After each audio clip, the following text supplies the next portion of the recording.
What is going on, everybody? Welcome into another episode of Alarm Fantasy Football. I'm your host, Howard Bender. With me, of course, Andrew Cooper. Boys' night out. That's right. No girls allowed. We got Britt Flynn, who's taking the day off here from this show. You probably caught her on the Better Morning Show.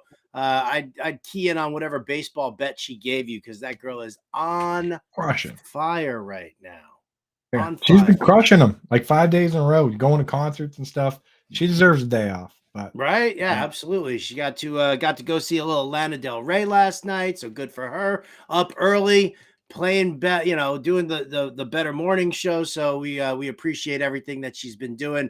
She got to rest up. We got the Fantasy Football Expo coming up this weekend, and you got to rest up too, Coop. You got major responsibilities at home right now, but yeah, you're gonna be there. This is gonna be exciting this weekend.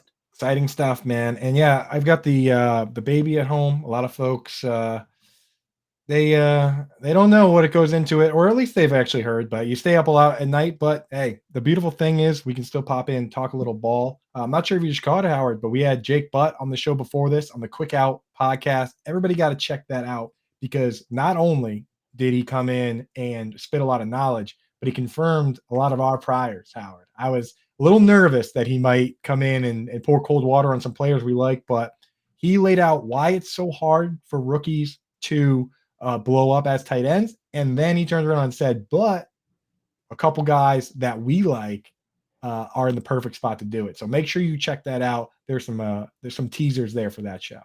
There is some teasers. Good. Splash one name my way. The player who we like that Jake Butt was like, yeah, dude, this dude's gonna ball. So the one he actually had Sam Laporta as his tight end one, which we have been on that wagon. So when he came out and said, I actually had this guy as my number one guy, I was like, hey now, let's go. He's dropped the the Iowa tight end factory there. So yeah, fired up, man. But definitely check that out. Quick Outs everywhere you download your podcast, and also here on the Fantasy Alarm and Better Sports YouTube channels.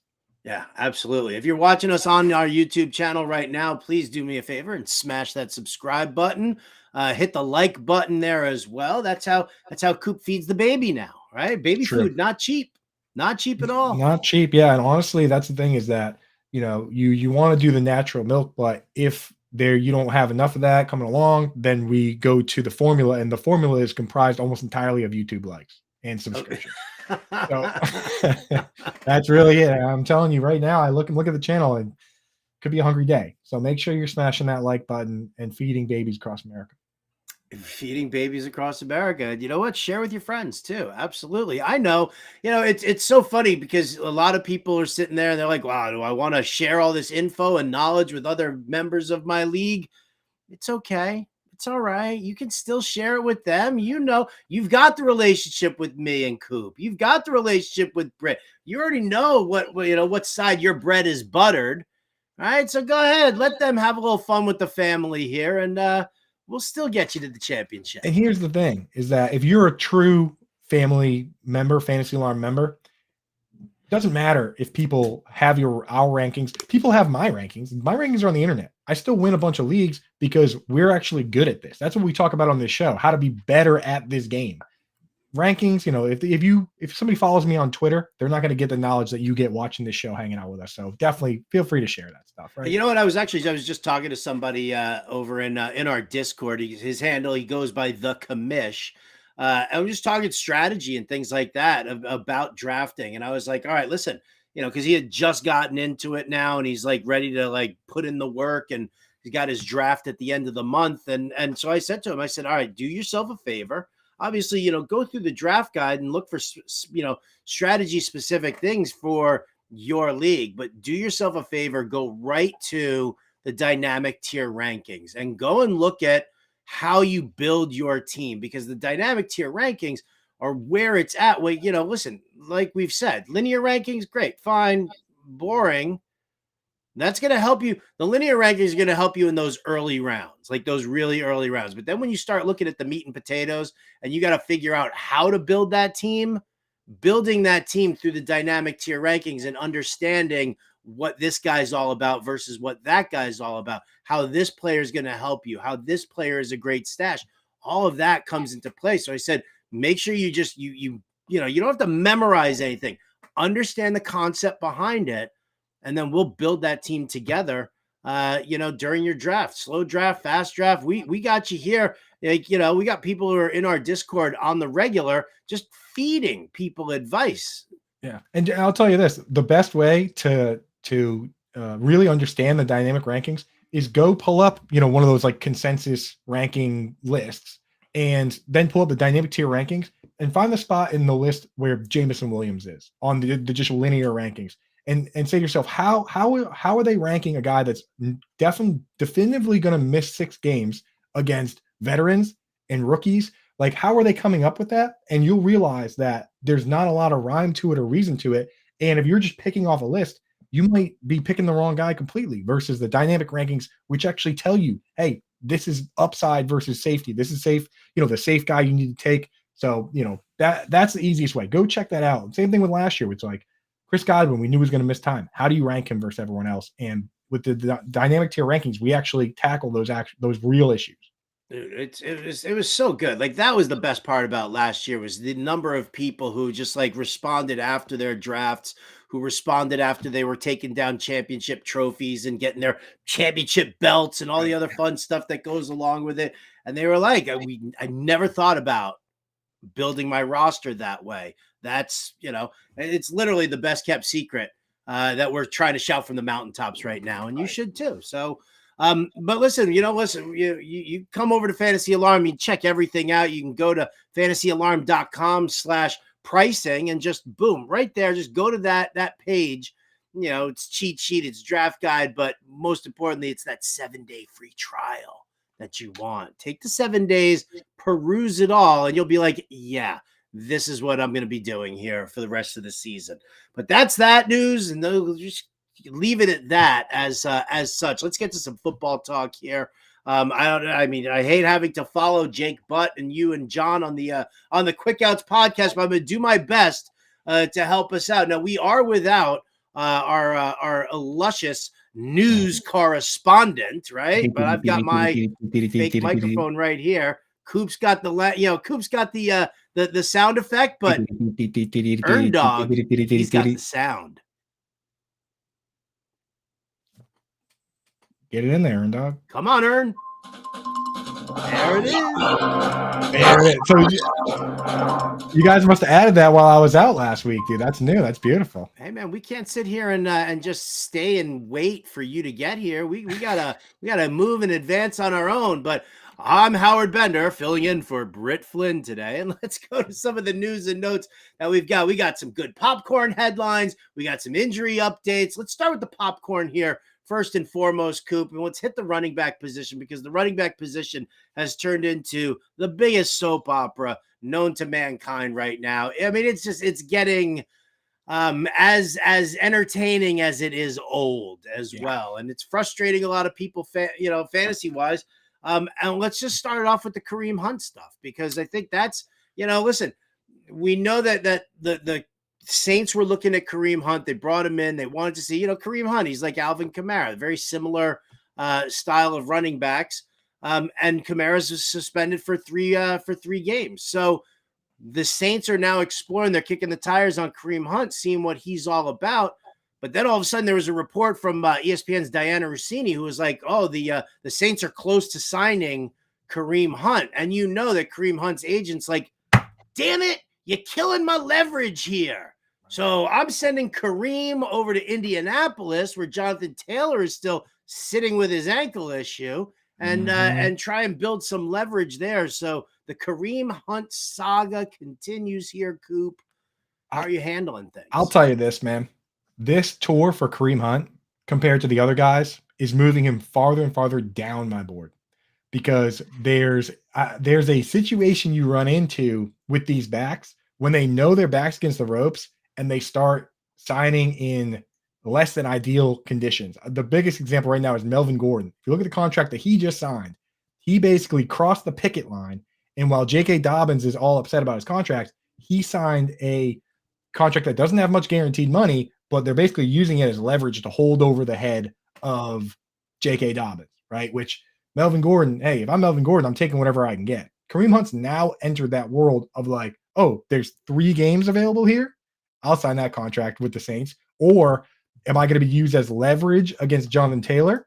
I'll go sign over there. So I look at that and I say, that's not what Dalvin Cook's doing. That's not what Leonard Fournette's doing. Well, now that he's entered the desperation phase of hoping to maybe play 3 games while the real starter is out, or maybe play a couple games while Jonathan Taylor's banged up, Jo- Kareem Hunt is the guy that if I have him in Dynasty, I'm looking to just get rid of him, move him for whatever I can.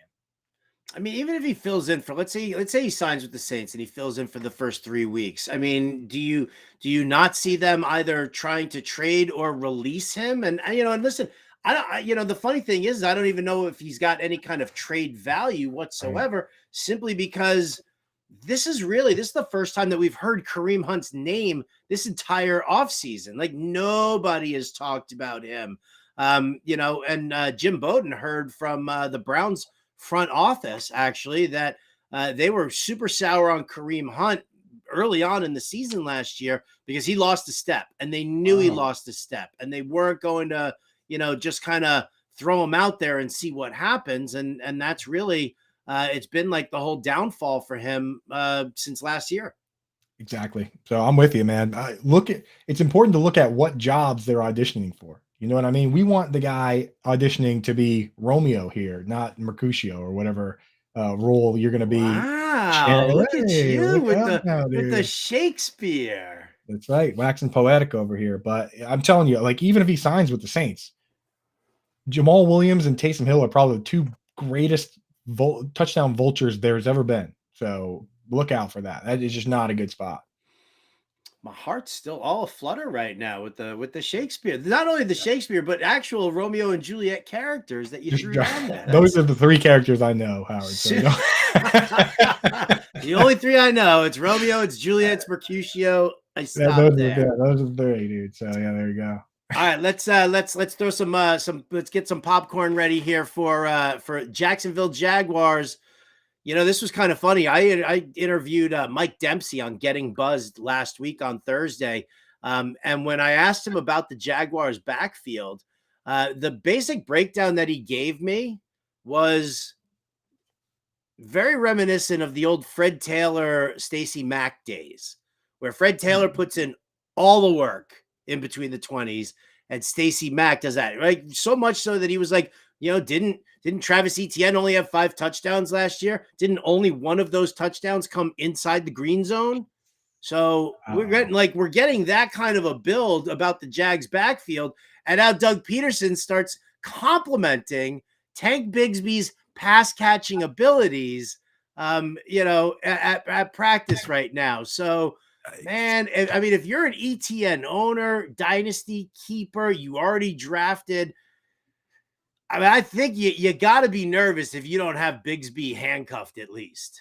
Yeah, it's scary. And there was another example, the Melvin Gordon's rookie year. You remember when his mom refused to wear his jersey until he scored a Yes. touchdown?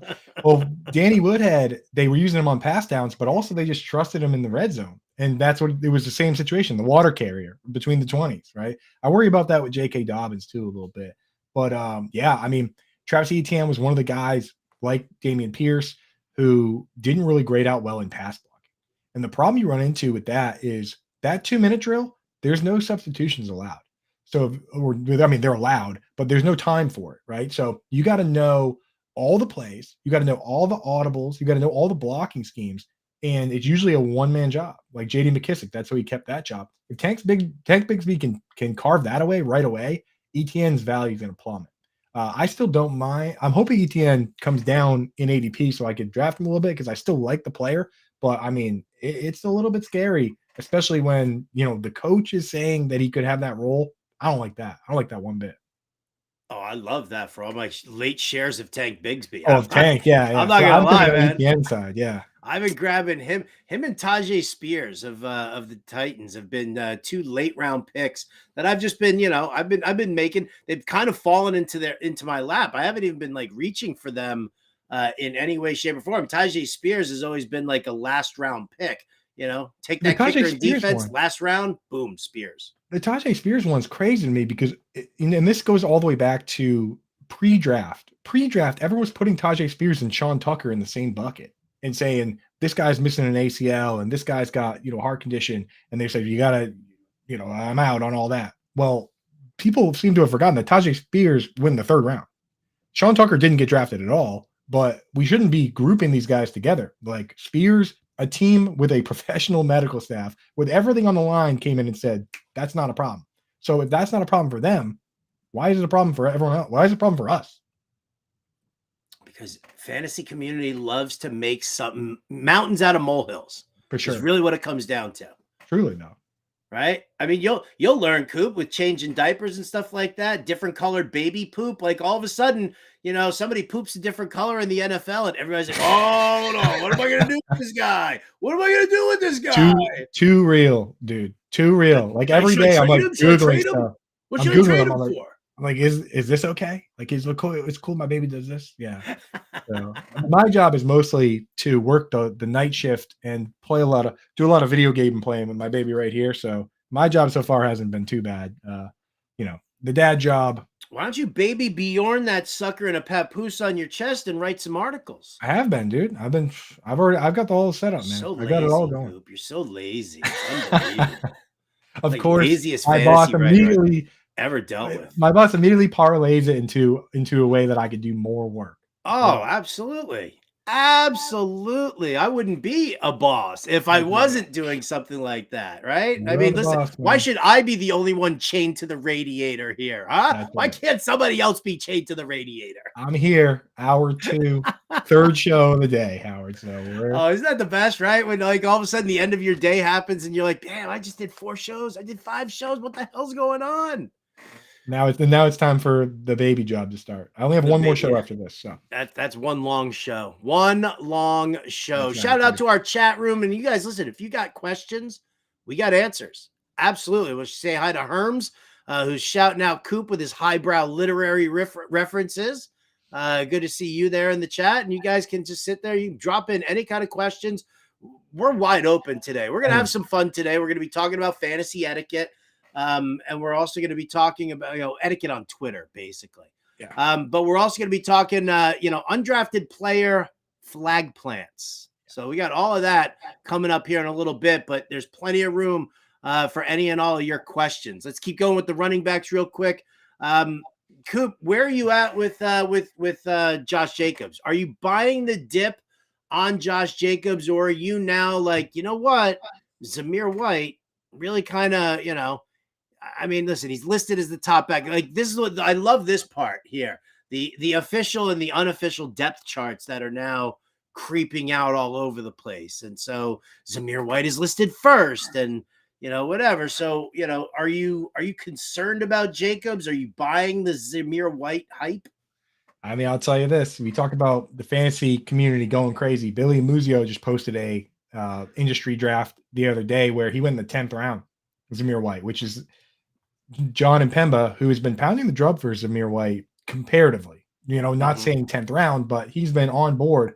Even John was like, I asked him, he was like, I've never seen him go that early. So, I mean, it means a little something, but I think at the end of the day, Josh Jacobs is going to be the dude. So I'm willing to take Jacobs where he goes, but Zamir White has to be on your radar. I think now in your real redraft leagues, you'd almost be crazy not to take Jacobs and Zamir White, because you could end up with, if he gets traded, you could end up with 2 backs, but at the very least, you get the starting back in a role that last year we saw was very good. Yeah, it's a good point. It's a very, very good point. But Zamir White, I mean, don't like. It's just it gets scary because now it could end up being like the Zeke Pollard situation where it was too expensive to draft both. So don't go crazy. But if you get White for cheap, if you have Jacobs, then I would definitely consider that. Jacobs in the 4th or Zamir White in the 12th? Which do you prefer? Jacobs in the 4th. I mean, the thing is, Jacobs, he still goes in like the 3rd. Yeah, early. He's still in the early 3rd, but I think the closer we get to week 1 that he's not in camp, I think he drops even more. I'll tell you this. Where Jacobs is going just even a week or so ago in the 2nd, I think I would rather have Zamir White in the 12th than Jacobs in the 2nd. I'm not taking him in the 2nd anymore. I can't do it. No. Mid-3rd, though, you're okay. Yeah, mid-3rd. Yeah. At that point, once the actual 3-down backs start drying up, then it's tough. Let me ask you, Howard. You're on the clock, and Jacobs has slid pretty far, and the best three guys available are Jacobs, Joe Mixon, and Jahmyr Gibbs. Is that Jacobs for you, or are you going to go with one of the other guys? What round are we in? And you're picking at the swing at the end of the third, going to the fourth. I'm at the end of the fourth No, round. end of the third, going into the End of the fourth. third, So going into the it's come all fourth. the way back, and you need a running back here. You went. Let's I'm say you going went wide Mixon. receiver, wide receiver. I'm going Mixon at I that think I point. like Mixon too, man. Dude, he was on pace for 90 targets last year. It's kind of funny though, and really kind of interesting because we were talking to Drew Davenport, and Drew is an attorney, and Yeah. so the thing that I did ask him is that there is some concern from him that Mixon could get a game or two suspension if this civil case, if he's found that I think Britt said the preponderance of evidence.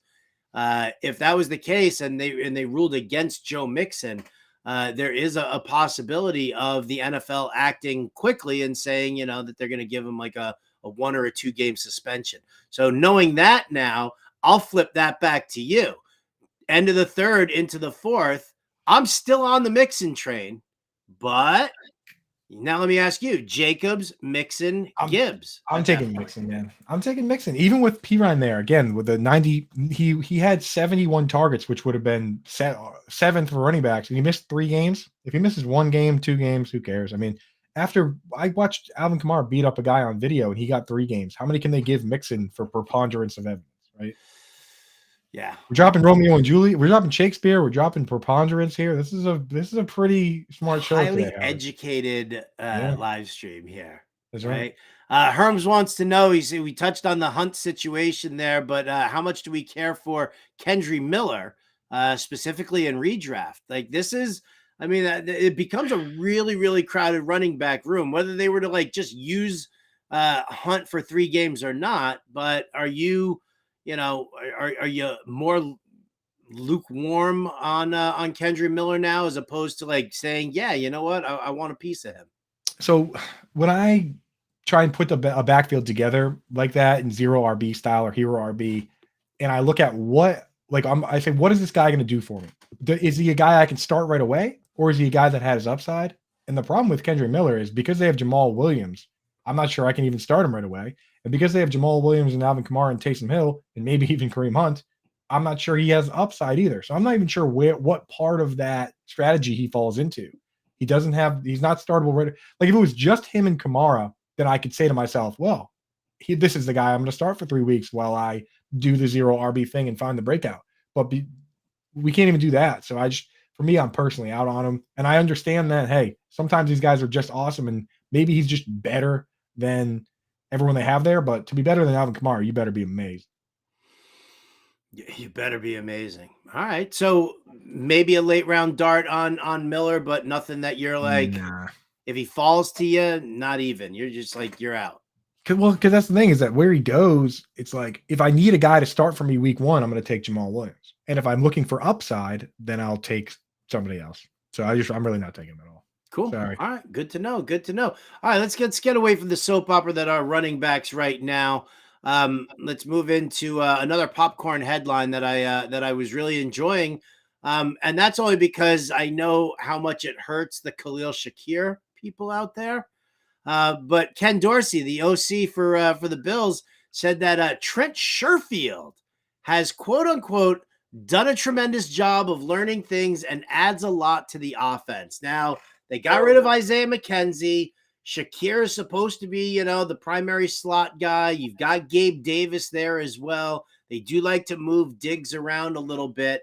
Sherfield has been one of those guys who, I've only considered as like a DFS dart throw at some point later on in the season, depending on the matchups. But, Buffalo still that wide receiver 2 role in Buffalo, I still think that's wide open and up for grabs. And even Dalton Kincaid is still in that conversation. Yeah, Trent Sherfield, like I feel like he falls in that exact class of guy that coaches love. The scrappy guy, willing to do whatever, right? Cerebral player, the kind of guy you expect to eventually end up on the Patriots. I have to admit though, based on what I've been doing so far, I'm rooting pretty hard against Trent Sherfield and Khalil Shaker because you have Aw, Stephon Diggs. I know. I'm sorry. You got Stephon aw. Diggs on Wait a one minute. side. So You got I need to take a moment. so- Aw, sorry. I Coop. apologize to all the Sheriff fans out there, but Shit. What you shit. got? Yeah, but here's I'm the just gonna deal, use it dude. against you. Here's the deal, dog. Throwing The throwing shade right now at the Bills receiving core here. Here's the So what do you got? problem, man. Because Gabe Davis, as much as we don't think he's like amazing and like the next great thing, he's a full-time player. Him and Stephon Diggs are both full-time players on the outside. And Dawson Knox is going to play a decent amount. And you pointed out a little over a week ago that Reggie Gilliam's still there playing a bunch of fullback snaps. I need Dalton Kincaid to get as many slot snaps as possible. So selfishly, I am fantasy wishing for all these guys to go away. I just want them to go away so that my guy can get all those snaps.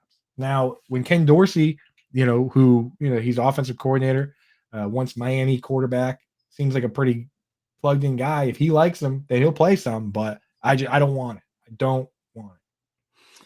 Staying away. Listen, I'm staying away from a lot of that receiving core, right? I've got share of 2 of Diggs. I've Diggs, I like. got some shares of Dalton Kincaid, and I've got some shares of James Cook. I don't have any Josh Allen yet. So it's Diggs, it's Cook, and it's Kincaid. So the only 3 from Buffalo.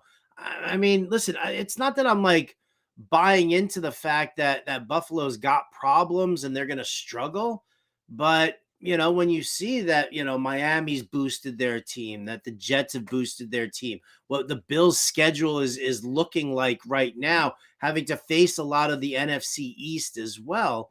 Yeah, it's turning into that situation where I don't really know beyond, those 3 main guys of who else I would even want from this offensive scheme. Yeah, I'm really it's Diggs and then Kincaid. That's it for me. And Gabe Davis, yeah, I can't do it. Last year, I was so against him at ADP that it would almost be flip flopping. But if he slides, I guess maybe. But no, I'm with you. I just want the big dogs. All right. And then the last bit of popcorn news we got here, quarterback situation. Anthony Richardson, Gardner Minshew, both listed as QB1 on that first Colts depth chart. I mean, I know that there's some semblance of of a competition here, but I don't know, man. I've got like a little splash of Richardson. There's not much else. You? I'm not going to take Minshew under any circumstances. Although Minshew might be better for Jonathan Taylor and some of the pass catchers, but the upside is rushing with Richardson. And Jim Irsay told us that this is what they were going to do, that they were going to make it a competition and Gardner might start, but he wants to see Anthony Richardson, and it's all up to Shane Steichen. He already washed his hands of this. He's smarter than we give him credit for because there's no pressure on him. He put all the pressure on the coach now. So everyone's going to be begging for Richardson, and we're going to get him eventually. I'm not too worried about it. All right. Good. All right. Draft Well, a second quarterback if you draft. My policy, me and John talked about this on the Quick Out show before this. I'm willing to draft Anthony Richardson at his ADP as my first quarterback, but then I come back and just take a boring safe guy like Jared Goff or Russell Wilson or Aaron Rodgers. They're all over the place. Derek Carr, it's not a problem. So if you draft Richardson, just know you might have to start somebody week 1 instead. splash in some injury news and notes here right now. Seahawks running back Kenny McIntosh sidelined multiple weeks now, sprained left knee. I don't know what's the deal Oh, here with no. Seattle's running backs right now, but I mean, listen, we saw, we know that Kenneth Walker has been banged up. We saw Zach Charbonnet being out from indefinitely to he played 3 days later. So we've got that. I'm not really that worried about Kenny McIntosh here at all. Damian Harris dealing with a knee injury. Does that move the needle for you at all? I don't really feel like it moves the needle for me. I was already pretty high on James Cook, man. I was low on him at first, but everything I'm hearing is great. All his Vegas sportsbook lines are set pretty high, like 700 rushing yards, and we like the pass catching. So, I mean, I'm in on James Cook at this point. Sign I me am up. as well. You mentioned J.K. Dobbins earlier. Harbaugh says that he's going to be back soon. I mean, I've never been involved with J.K. Dobbins. I just never. I don't really like Ravens running backs in general. The fact that he's banged up right now, also combination of that with the air raid offense. I mean, those are the reasons that I'm out on Dobbins. Is there more to the lair for you? No, I mean, you basically have to believe 100% what Lamar Jackson and Todd Monken are selling us, that he's going to all of a sudden transform into a pocket passer, in which case maybe he will dump down more to the running back, but I don't see that happening, man. And the other thing that I saw is they took fullback Patrick Ricard, and he's only working out with the offensive line. They're basically going to have him be like Nick Boyle, and that's not good for the running back. You want to have the fullback there. Like you want that. You want a fullback there to A, block, and B, be just one more player on the field that doesn't catch passes, that takes that wide receiver 3 out. If it's going to be no fullback and 3 wide receivers and Mark Andrews, I just don't see how many targets Dobbins can get, a guy that already wasn't getting many. So I'm out on Dobbins. All Explosive right. player, would be fun on another team. So it's pretty relatively quiet news morning here in the NFL, which, you know what, in my opinion, no news is good news. We're sorting through the training camp battles. You guys can go and get the copy of the draft guide yourself at fantasyalarm.com/draft guide. Britt Flynn has been updating that training camp battles article on the regular. So all that news and everything that you're getting, here over the past several weeks, it's all in there. It's all updated 100%. And then, if you want to get more than the draft guide, that all pro subscription, take the 7-day free trial, scope it all out. Trust me, you'll enjoy it. Coop. All right. So we're going to talk a little ADP here. And in the sense of players not being drafted right now, or super, super late drafts, we're talking ADP of like 180. And Yeah. is it above or is it below? I think I never 180 asked, a higher ADP, does that count as like a higher number, or is a higher ADP a lower number and higher up on your draft board? It is funny that you almost have to listen to the context, because I make the same mistake when sometimes I'm like going to write tweets and I'm like, do I say move him? Like, is he too high, too low? So I don't know, but you're right. The way for 180, the reason we use that is your average fantasy league 12, let's say 12 teams, 1 QB, 2 RBs, 3 wide receivers, a tight end, a defense, a kicker, and 5 bench spots. That's a pretty standard league. That translates to 180 picks, right? So at the very least, if you have 5 bench spots, or say you have 6, these are guys you can pick with your very last pick, or you throw them on the watch list.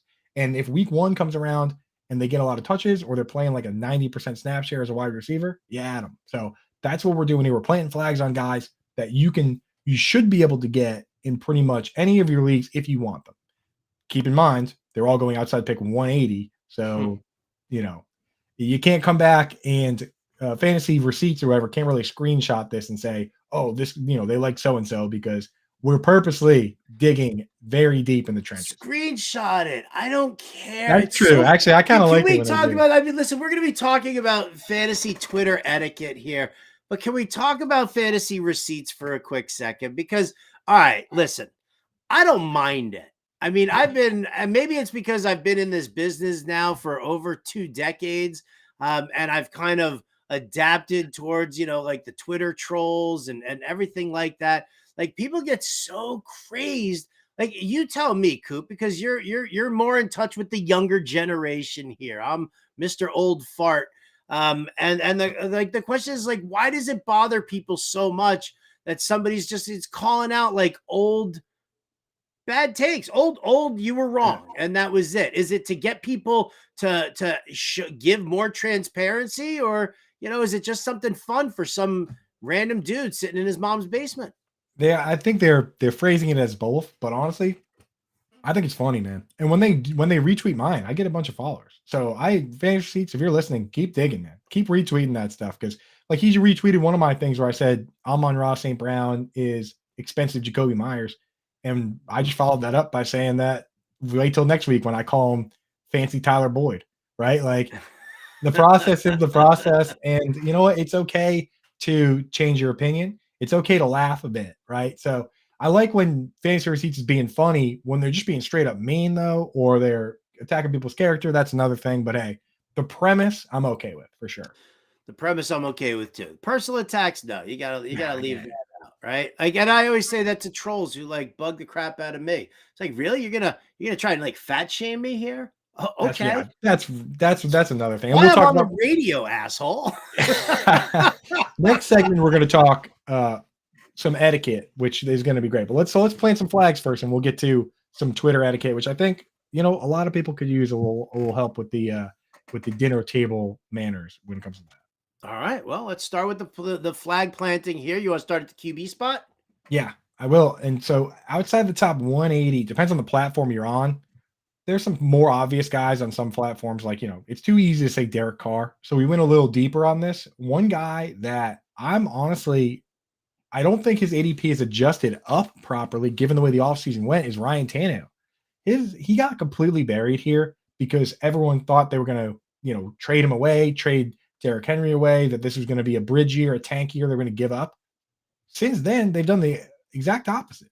They drafted a running back. They went out and they signed DeAndre Hopkins, which you only do that if you're going to win now. And they're making moves to compete right now. And when I look around and I see Derrick Henry and DeAndre Hopkins and Traylon Burks and Chigga, I mean, that's actually pretty good now all of a sudden. And this is a guy that at his age, he's not going to be running for like 800 yards, but he has the same level of mobility as a guy like Sam Howell. Like, people like Sam Howell because he can escape and score a random touchdown. There's no reason Ryan Tannehill can't still do that at this point. So for me, Tannehill, where he's going, I'll take him ahead of pretty much all besides Anthony Richardson. I'll take him ahead of Stroud, ahead of Bryce Young, Sam Howell, pretty much any of those unproven guys, even my own boy Mac Jones. Like, he has the passing upside of Mac Jones, and he also has a little additional sprinkle of rushing upside. So yeah, give me Tannehill. See, and I ADP kind of feel the 208. same. I kind of feel the same way about Jimmy Garoppolo, Yeah. right? I think he knows the offensive scheme. He's worked with Josh McDaniels before. He knows how to run this offense. He doesn't. I don't need him to be like this big strong arm guy hitting receivers downfield. He'll get his licks in with a guy like Devontae Adams as a a deeper threat. That's going to happen. But the offense, the way it's running, I mean, it's primarily based on efficiency, Yeah. and using those short, high percentage throws to guys like Jacoby Myers or Hunter Renfro, or dump offs to Jacobs/Zamir White, to incorporate Michael Mayer or possibly Austin Hooper at the tight end position. And to do that, like, I don't see I don't see Brian Hoyer as somebody who is like competition for Jimmy Garoppolo. Once he got the all clear on the foot, to me, it was like, all right, listen, lock it in. You don't need him to be this unbelievable guy. You're not drafting him to be that unbelievable guy. You're drafting him as like a potential third QB in a super flex league, or you're just drafting him as like a backup QB, like super late in your drafts. If you've got Patrick Mahomes or Josh Allen, nice and early, you made that investment, then you could sit there and you don't even have to think about the quarterback position. You're not dynamic tiering it. You're taking that top guy. And then for safety purposes, you take Jimmy Garoppolo. I think he's got the weapons to succeed. I think another year of these guys learning the system as the way Josh McDaniels is just kind of laying it out for them. I see no problem with Jimmy G. Yeah, and I mean, like you said, Jacoby Myers, he knows exactly the routes that guy can run, and any idiot should be able to throw it to Devontae Adams. But Derek Carr last year, people say that Jimmy G won't be able to do it. Derek Carr was terrible at getting the ball to Devontae Adams. 55% completion percentage for Devontae Adams last year. A guy that has like never been under, like in the last, like, I don't even know how long, like 70, 60%. He was at 72% the year before last. So clearly, it doesn't get much worse than that. Jimmy G should be fine at that. So I'm in. All right. At the running back spot for me now, I don't know. I'm looking at what the notes that you put in there as far as ADP. Where are you seeing Jordan Mason's ADP at 173? It should be deeper than that. Maybe I had the wrong one. Maybe Maybe you it's meant two. Maybe I put it wrong. 273? I think it's actually 273. So that was my Yeah. mistake. All Yeah, right. So there you go. I mean, listen, free. it's a free pick. It depends. I mean, especially if you're gonna handcuff a guy like Christian McCaffrey. I mean, you look at the way that this offensive scheme is set up. I mean, it is a great system, and That's why, it's like Brock Purdy, Trey Lance, or Sam Darnold, right? A nutless monkey could run this offense at the quarterback position. And you know what? We've seen the rotation of running backs that happen on the regular as well. So I don't really see why there would be a hard pass or even an overlooking of a guy like Jordan Mason. Elijah Mitchell's already hurt. Yeah. He's already banged up. Maybe he is the primary handcuff to Christian McCaffrey. But I mean, am I going to spend a ninth or a 10th round pick on Elijah Mitchell, who's like completely banged up, or can I get somebody with in a better situation, maybe even with a higher floor, even if it's at a different position than Elijah Mitchell, and then like in the final round, just grab Jordan Mason on the off chance that Christian McCaffrey or Elijah Mitchell get hurt? Like that almost seems like a no-brainer to me. Yeah, and Shanahan, there's a reason we call him Hot Hand Shanahan too. Like he Yeah. does not care at all about where this guy is supposed to be on the depth chart. I mean, they drafted Trey Sermon straight up over Elijah Mitchell, and Sermon was out the door within a year. So I don't see why not. Now I'm going to risk right now having to put money in the fine jar by saying the name Ty Montgomery, but this time I'm saying it in a fashion that's not pro Ty Montgomery, because the news has changed on Montgomery. He's actually been working out strictly with the wide receivers. No more running back. He's not even wearing the helmet that running backs have to wear, which that's a huge indicator, honestly, is that if he's going to play running back, you have to wear this helmet. He's not wearing it. That tells me that there's a spot on that team for a potential pass catching back, and it's the more exciting player. So Pierre Strong is a guy that I'm willing to take in the last round in a lot of leagues, because not only could he get that pass catching role, but he has insane speed, 99th percentile speed per player profiler. So it doesn't take much to break off a big chunk play if you have speed like that. So Pierre Strong, plant that flag, baby. Let's go. Why are we talking about Ty Montgomery Dynasty Golf Club? Yes, that is Howard. That's Howard's issue, and why I have to put money in the fine jar every time I bring his name up. But Ty Montgomery, the reason we are talking about him is that last year, week 1, he played more snaps than Ramondre Stevenson. He actually played more. He actually led that team in snaps at running back, played 20 in the backfield, had 4 targets, which means that role is still on the table. And if you look at what this team did last time Bill O'Brien was there with James White and with the pass catching back, there is a potential role there. Okay, we like Ramondre, but we want to take a stab on who might be the other guy, and Pierre Strong might be the other guy, and he's free in drafts. Howard, you come back. We're done talking about Ty Montgomery. You can rejoin us. I appreciate that. Please, Herms is like, please, please, please give us a Pierre Strong breakout season. We want it. We want it. Billy B. I mean, I'll take Bill that O'Brien. over Ty Montgomery breakout season request, because I mean, yeah, that's just, to me, whatever. We've been through this before. Let's just talk wide receivers here. Let's plant our flag in late wideouts here. Who you got? Yeah, so people don't like when I bring this player up as well, but I don't really care. If you can, there are a lot of players that people don't seem to like that you consistently bring up. Well, I'll tell you the reason that there's certain narratives that I love going against, because it works. Like when people say, "Oh, that guy's going to get hurt," I say, "Great." Dr. Fortune Teller doesn't like him, but I'll take him on the chance that he doesn't get hurt. A guy that people are, putting a bunch of memes about because he kind of pulled the brunt on himself, saying he was a top 3 wide receiver. And also he got traded for a pick that, based on some brutal circumstances, the Bears coming in dead last and the Dolphins forfeiting their pick, ended up being a first-round pick, which I'll admit, that's hilarious, right? But Chase Claypool, I think he's being overly dogged here.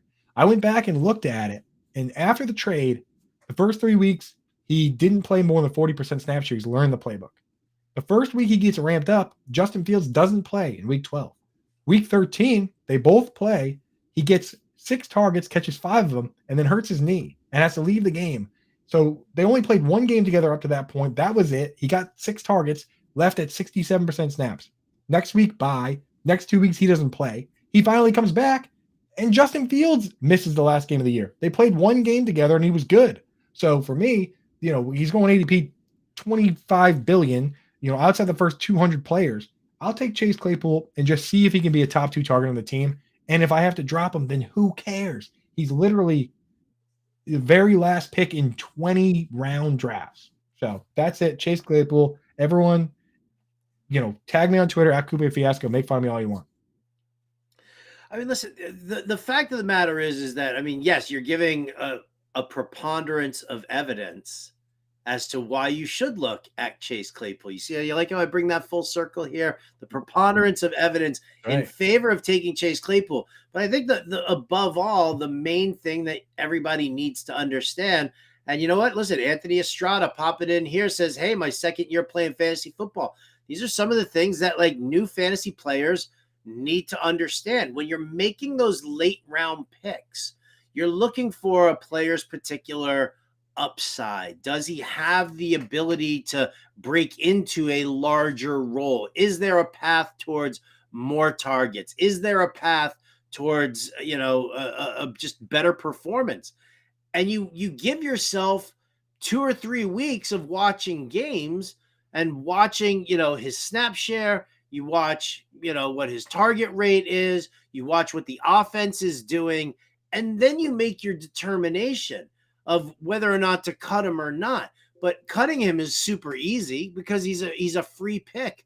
If you're in a 16 round draft, right? And you turn around and you take your defense and your kicker in rounds 14 and 15. Guess what? You take Chase Claypool in round 16. It's a free Free. pick.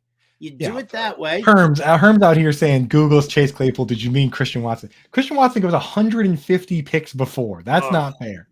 You can like both those players. You can get both those players if that's the type of player you like. It's Frankel said $1 million physical talent, 2 cent head. That might be true. That part might be true. And oh, that's that part part is definitely true. that's part of the bet we're making. The thing is though, this guy gets killed for everything. People were killing him for being out in France during the offseason. It turns out the Bears sent him out there to run a camp for kids. The Bears, his boss sent him out there. Like he wasn't just out there hanging out like Stephon Diggs was. Okay, so you got to give him a break at some point on some things. We can make fun of him for all the other ones, like whatever that fishnet shirt he was wearing while he was out there. We can make fun of him for that. Like that It was you Fashion definitely Week. Come on. yeah, you can make fun of him for that all you want, but for going out there to help kids in France and spread the sport because the Bears sent him, come on now, come on. Was it him or Diggs that had the crab rangoons on That his was feet? Diggs. Diggs wearing the crab rangoon shoes. He was wearing the shirt. His shirt that he was wearing looked like a shirt that the guy on like the Old Spice commercials on the horse would wear. You know what I mean? Like this is like he got caught in a fishnet of some kind. I So usually I wear shirts like that. You mean the one that like Sean Astin is wearing in like the 51st Dates, the Sandler movie? He's got that's this. the exact. I think it actually might be the exact shirt. He's got his mesh half shirt going. Yeah, that's the one, dude. Yeah. So you can make fun of that, but at his ADP, give him a chance. Give him a chance. Scott Frankel hitting the nail right on the head here. Coop's just mad that Claypool raided his closet. I know, dude. He's stealing my style, dude. Stealing my swag. I speaking of your style and your swag, I think I have that exact same shirt. I feel like I wore that to John and Pemba's wedding. I think you did, dude. Actually, you left it in your hotel room. That's why I snagged it and I'm throwing it What on. are you Yeah. doing in my hotel room? I just seeing if you left any cool shirts. It's getting a little weird now. My wide receiver of choice late in the drafts. You know what? Take a shot on Paris Campbell. I mean, anybody from this Giants offense is really you got to understand that we don't have a clear-cut wide receiver one. We know Darren Waller is going to get mad targets. We love that Darren Waller is going to get mad targets. But when you're looking at guys like Isaiah Hodgins, Paris Campbell, I would rather take one of those two guys over a Darius Slayton or a Sterling Shepard. I'm not buying, either one of those guys, but Isaiah Hodgins was he ended up finishing the season as the team's number one wideout. But I mean, you bring in Paris Campbell, the work that he puts in the slot, it works in this system, and it works for the quick release that you want Daniel Jones to do. You don't want, I mean, yes, Daniel Jones can run around, extend some plays with his legs, he can take off on his own. That's fine. But to sit there and have that relationship with his slot receiver and that being Paris Campbell, I mean, it's just, again, free pick, ADP, just inside the top 200. It's a last round thing that if he's got the potential of being the most targeted wide receiver in this offense, or the second most targets on this team in general, I feel like you have to give it a look. And don't for people forget that last year was Alec Pierce coming out for 2 wide receiver sets. This guy was playing like 97% of the snaps, so he can play out wide. Well, I saw it last year. So maybe the rookie Jalen Hyatt comes in as a field stretcher, and he's the guy coming out. It could be he's the guy that they move around all over the place. So not a crazy pick, Howard. All right. Finally, the tight end position here. This is just one that, this is more hunch and gut feel than anything, but I dive into the offensive systems of every team in the Fantasy Alarm Draft Guide. Eric Bieniemy left Kansas City to go prove to the world that he could run an offense on his own. So he goes to Washington, but he's bringing Andy Reid's system with him. And what is Eric Bieniemy known for the last, 5 years, 6 years? Oh, I love throwing to the tight end. Our quarterback loves throwing to the tight end. So, yes, you've got Terry McLaurin. Yes, you've got Jahan Dotson. But who's to say that Logan Thomas, possibly even Cole Turner, doesn't start seeing a heavy target rate, in this offense when they are throwing the ball a lot more? I think that it's something just to take a look at. I'll even say this: you don't even have to draft them. Right. Right. Just track their target share for like the first week or two. Unless one of them goes, like 5 catches for 78 yards and a touchdown in week 1, nobody's going to be on these guys. Nobody's going to look at these guys. So keep an eye on what the target rate is, and you can probably scoop them up off of like free waivers. We did this already once with Logan Thompson in 2020. He was playing with Ron Rivera was having him play 100% of the snaps, and he was playing a ton of snaps in the slot. And through 6 weeks, he was tight end 26. Nobody cared. But we sat back and we were like, this guy is playing a lot of slot, right? He's playing a ton of these snaps. So if that's the case, week 1, I'll add him right away. If he plays 90% of the snaps and is running routes from the slot, we'll add him 100%, especially with those 2 coaches. The guy I'm in on, if we're getting this deep, and we're talking Mike Gesicki goes in the top 180, so we're pretty deep here. Hayden Hurst, and I haven't been on Hayden Hurst in the past because I don't know if he's an incredible talent in a vacuum. But when you go to a new team that every single weapon is new, Thielen, Chark, Mingo, Miles Sanders, Hayden Hurst, they're all brand new. And it's a brand new rookie quarterback who isn't that big and might want to lean on the tight end like smaller rookie quarterbacks tend to do. Why can't Hayden Hurst be one of the top 2 targets on this team? And at that ADP, it's absolutely worth a stab. If it turns out that they're using Tommy Tremble or that, the wide receivers that all have a renaissance and they're all getting tons of targets, well, you just drop them. But why not? We're looking for ambiguous situations late. That's what Hayden Hurst is, right? Easy one. Yeah, definitely an easy one. I've got shares of him in a number of best balls. I don't think I've picked him up in any full season leagues yet, but again, it's like You don't need to. you're looking in that range. I see through you right in there, throwing out John Mechie. Great one. That's one of your boys. John. Yeah. That's another ambiguous situation that you have to pay attention to. It felt like cheating. Because you and I have talked about John Mechie a lot on here. I was going to go with him. It felt like cheating. He goes right at 180. He's like 182, 184. But yeah, Icy, we got flags all over Mechie. And Icy's a Fantasy Alarm member that's done a ton of the best ball drafts with us. We're going to get those. I took a little break because I just had a kid, but I mean, my kid's like 9 days old now. So I'm ready to get back on best balls. We're going to get those back up and running, Icy. So make sure you get set up with the All-Pro package at Fantasy Alarm and then get in the Discord. And you can draft with us. We're doing these drafts all the time. I'm going to get one set up for next week. So make sure you're all set up with that stuff. All right. Well, as we promised, we were going to wrap up today's show talking a little fantasy Twitter etiquette here. Just some rules of thumb, some suggestions. Besides just saying don't be an asshole. I think that's kind of the main thing that we want to do. So Coop and I, we each have a couple of different suggestions, helpful suggestions for all of you who are in this fantasy football Twitter space.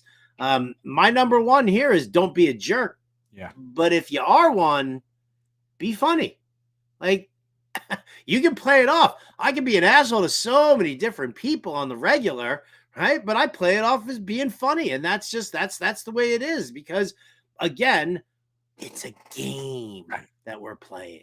You can have some fun. And and the other part of it is if you're not funny, try and lean into positivity. Like people out there just want to search players they hate and then get in fights. That is not making you any friends here. And I know, people want to be right, but at the end of the day, like we want to represent our brand. If you're a Fantasy Alarm member, you should be representing our brand. So I would say two things here. One, try and be positive. Look for people that you like engaging with and engage with them. Look for players that you like and engage. And if you want to disagree with someone, do so respectfully if possible. Be like, hey, I see your point, but what about this? Right? Do a dialogue. Don't just send like clown emojis and all that. No, there's never been a single take on Twitter that was enhanced by clown emojis or like crying laughing emojis.